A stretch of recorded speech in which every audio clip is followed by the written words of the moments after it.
आज हम बनाने जा रहे हैं बटर मशरूम का स्नैक्स और उसके लिए मैंने लिया है बटर अमूल का। इसको मेल्ट करेंगे। मेल्ट होने के बाद इसमें हम डालेंगे बारीक कटे हुए लहसुन ब्राउन हो जाएंगे तो इसमें डालेंगे बारीक कटे हुए प्याज ब्राउन हो जाएंगे तो इसमें हम डालेंगे 1 चम्मच नमक, 1 चम्मच काली मिर्च का। अच्छे से इसको मिक्स कर लेंगे। मिक्स करने के बाद इसमें डाल देंगे कटे हुए मशरूम में अपना ही जूस होता है, इसलिए इसमें पानी डालने की आवश्यकता नहीं है।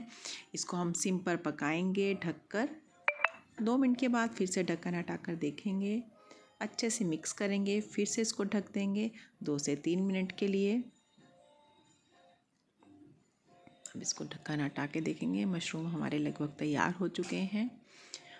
अब इसमें डाल देंगे बहुत सारा हरा धनिया ऐड करके इसको अच्छे से मिला देंगे। 1 मिनट के लिए फिर से ढक के रख देंगे।